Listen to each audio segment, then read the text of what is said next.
I put out a video, I think about 3-4 days ago, and I got blasted on it, both on Instagram and TikTok. And I didn't actually even think I said much on it other than the fact that I think Toronto's a world-class city. Yeah. That's all I said. And it went off.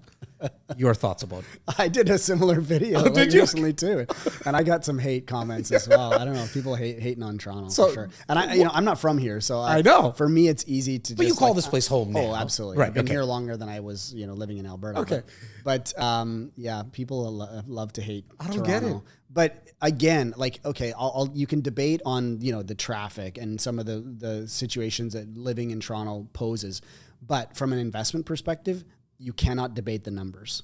And very simply, like I said, there is an imbalance of supply and demand. So for me, if you're looking at, and if you said, I've got $100,000, which market do you want to invest in? I'll give you two that will probably beat every other market they have beat them for the last 20 years and will continue to beat them for the next 20, and that's Vancouver and Toronto. Yeah. Because most people in Canada, they want to live in one of these two major markets. So now what do you say to people about, you're not going to see the cash flow here? Then I say you're buying the wrong kinds of properties. Yep. Right. So for me, I get that argument for sure, which is why, for me, the smallest property that I have here now, I sold my condo a couple of years ago, but it was a great investment for appreciation, not for cash flow, after a certain amount of time. But for me, my smallest units now are triplexes and fourplexes, right? So they have enough revenue based on those 3 or 4 units that they actually do cash flow. So when did you start now to move to the whole multiplex? Because I really want to speak about that, because a lot of my investors are at that stage now where they want to level up. Yep. And so I have a feeling that's what you wanted to do. Hence, for sure. Yeah, I think that I bought my first triplex and converted it legally in 2007. And that was the first time I saw, like multiple units in Toronto, and I got the best of both worlds. I got the cash flow, I got the mortgage pay down, and I got this like massive appreciation, like the craziest appreciation you'll ever kind of see in a market. And when I looked at that, and then I did a purpose-built triplex years later, and we've added since a laneway suite, so we have 4 units on that one property. And then I was like, well, if 4 works, then 6 or 8's got to be even better, right? So how do we figure that out? And that was a simple zoning exercise, right? If you look at the zoning bylaw in Toronto, and this is where I think a lot of people fall down, is they don't really know to look to these kinds of things to figure out what's going on.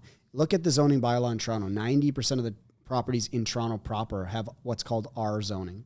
And R zoning allows you to do anything from a single family dwelling all the way up to an apartment building. That zoning right there is not common. Go to any other municipality across the country, and that zoning does not exist. It'll be like you can do a single family dwelling or maybe a duplex, but not all the way up to an apartment building. So then I was like, well, then what we need is basically a larger lot so that we can get more density on the property. So where are those larger lots? They're in older established neighborhoods.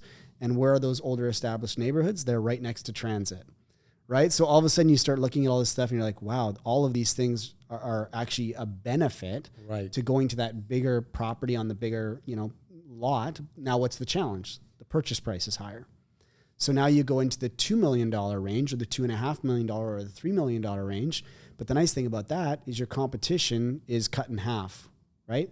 You're now not dealing with first-time home buyers, right? So you eliminate most of the people that are looking to qualify for that $1 million property in Toronto. And even not even first-time investors either. Exactly. They're not really playing in the 2 to 3 million. Continue. Exactly, right? So that's, when I started to look at all of that, I was like, there's something here. And then now recently with the Bill 23 changes, this is such a game changer for development in the city of Toronto.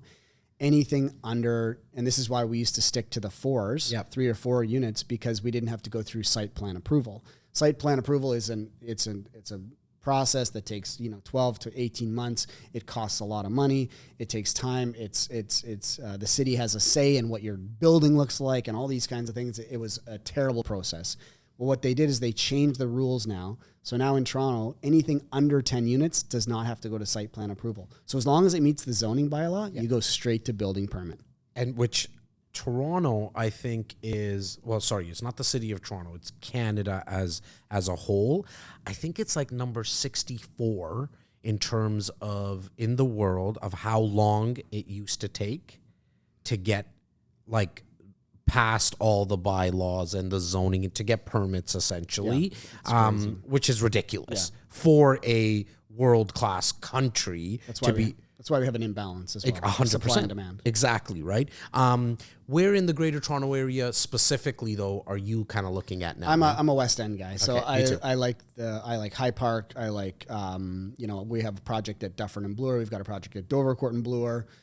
So I'm concentrated in the West End, but that's basically where I find a lot. Are you in a sweet spot, like 8 to 9, 10 doors up to 20? Like, what do you? Yeah, so basically we're doing a lot of either buying an existing property, a single family dwelling, something like that, like I say, that's got a large footprint, and we're either adding to that building significantly, adding off the back and going 3 stories, or we're tearing it down and rebuilding as a purpose-built 8 or 10 unit building. Now, I personally probably wouldn't suggest somebody who's, even if you have your own principal residence, like call it an investment, call it not an investment, whatever it is. But once you're getting into like actually investing into real estate, I personally wouldn't recommend like doing what Darren's doing on your own. Like, you would agree. Like, it just doesn't make sense. You could tell the guy knows what he's freaking talking about. A lot of stuff. Yeah. Where would you take like that person who's in their first or second door that they're looking at, their third maybe even investment property? What would you kind of suggest to go? Like, would it be the triplex? Yeah, maybe a fourplex? I think like there's a great opportunity, and that's why I kind of started off our session today saying by the best opportunities are created, they're not found. So most people will go and look at a property and say, well, I want to change the flooring and the carpets or whatever, and I want to do all this kind of stuff, this cosmetic stuff. Yeah. I'm like, how can you add density to this property, right? Okay, so you got a typical Toronto, like call it semi-detached or detached homes. What are most of them? Most of them are 2.5 story, right? So, or 2 story even at a minimum. So for me, that's a triplex right there. Right. Basement 1 unit, main floor 1 unit, second floor 1 unit. If you got a half story, maybe you top it up, you go 3 stories, and now you got a fourplex, right? Or can you find something that now we can have garden suites in Toronto, and we can also have laneway suites, right? So now we're adding a unit in the back of the property as well. So anything now under 4 units in Toronto doesn't require parking, which is a recent change as well. Yep. It's exempt from development charges, which is another recent change, which is huge. So for me, that's where there's opportunity, is like go in, find a single family dwelling, or find something that's, illegally chopped up into a duplex or triplex, make it legal, add that 4th unit. And now you've got a property that, hey, if you even want to live in one of the units, I'm a huge fan of house hacking. That's how I got started in Toronto. I was like, live in one of the units, rent out the other 3. The other 3 are going to pay for all your expenses and your mortgage. You live there for free, and you've got a property that's appreciating in value, and you just keep repeating that.